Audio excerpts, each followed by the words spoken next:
ഇന്നലെ കേരള ബ്ലാസ്റ്റേഴ്സിന്റെ ഈ സീസണിലെ അവസാന മത്സരം കഴിഞ്ഞതിന് ശേഷം IFT ന്യൂസ് മീഡിയ കേരള ബ്ലാസ്റ്റേഴ്സിന്റെ പരിശീലകരായി പരിഗണിക്കുന്ന കുറച്ച് ആളുകളുടെ ഒരു ലിസ്റ്റ് പോലൊരു സാധനം പുറത്തുവിട്ടു. പ്രധാനമായിട്ടും 6 പേരുടെ പേരാണ് പുറത്തുവിട്ടത്. പക്ഷേ അതിനെക്കുറിച്ച് ഞാൻ അപ്പോൾ വീഡിയോ ചെയ്യാത്തതിന്റെ കാര്യം അതിനെക്കുറിച്ച് എനിക്ക് ഭയങ്കര സസ്പീഷ്യസ് ആയിരുന്നു. കാരണം അവർ പുറത്തുവിട്ട പേരുകൾ ഇങ്ങനെയായിരുന്നു. ഒന്ന്, മുംബൈ ഇന്ത്യൻസിനെ ചാമ്പ്യന്മാരാക്കിയ പിന്നീട് യൂറോപ്പിലേക്ക് മടങ്ങിപ്പോയ നമ്മുടെ ഡെസ് ബെക്കിംഗ്ഹാം. അതുകൂടാതെ ബംഗളൂരു എഫ്സിയുടെ ജീവവായു ആയിട്ടുള്ള അല്ലെങ്കിൽ ഇപ്പോഴും ബംഗളൂരു എഫ്സിയുടെ ലെജൻഡ് ആരാണെന്ന് ചോദിച്ചു കഴിഞ്ഞാൽ അവർ പരിശീലകനായിട്ടുള്ള ആൽബർട്ടോ റോക്കയാണ് ചൂണ്ടിക്കാണിക്കുന്നത്. ആൽബർട്ടോ റോക്ക.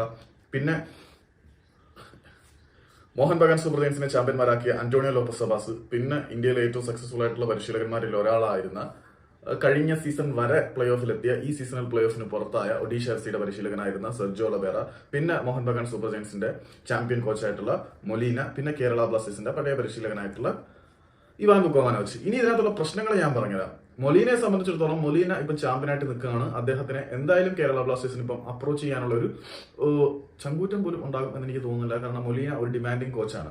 അതുകൂടാതെ ആൽബർട്ടോ റോക്കയെ കുറിച്ച് പറയാനാണെങ്കിൽ റോക്ക ഒരു ഗ്രേറ്റ് സൈനിങ് ആണ് എന്ന കാര്യത്തിൽ യാതൊരു സംശയമില്ല. റോക്ക വന്നു കഴിഞ്ഞാൽ നമുക്ക് വളരെ നല്ലതായിരിക്കും. റോക്ക ഇങ്ങോട്ട് വരുമോ എന്നുള്ള ഒരു ചോദ്യചിഹ്നമാണ്. കാരണം ബംഗളൂരു എഫ്സി അദ്ദേഹത്തിന് പരിശീലക പദവി ഓഫർ ചെയ്തിട്ടും അദ്ദേഹത്തിന് ഒരു ഫുൾ ടൈം കോച്ച് ആവാനുള്ള ആരോഗ്യസ്ഥിതി ഇല്ല എന്ന് പറഞ്ഞ് ഒഴിഞ്ഞു മാറിയ ഒരു അവസരം ഉണ്ടായിരുന്നു. സോ റോക്ക വന്നാൽ നല്ലതായിരുന്നു. വരാനുള്ള ചാൻസ് വളരെ കുറവാണ്.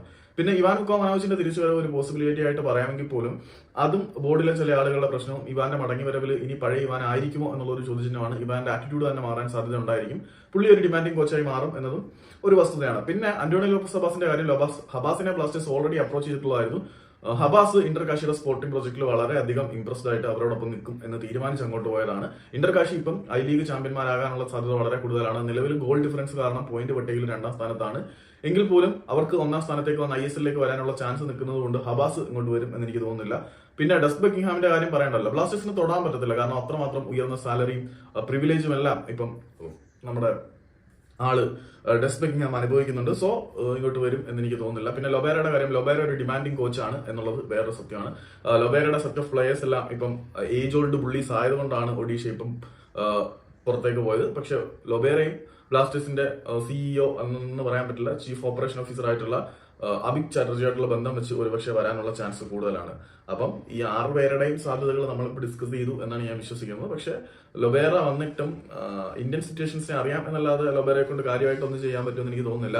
ഈ 6 പരിശീലകരുടെ കാര്യം വരുമ്പോഴും അതിനകത്ത് നമുക്ക് നിരാശ ആണ് ഈ 6 പരിശീലകരുടെ പേരിലും വരുന്നത്. എവിടെയോ ഒരു സാധ്യതാക്കുറവ് തന്നെയാണ് ഈ 6 പേരുടെ പേരിലും പുറത്തേക്ക് വരുന്നത്.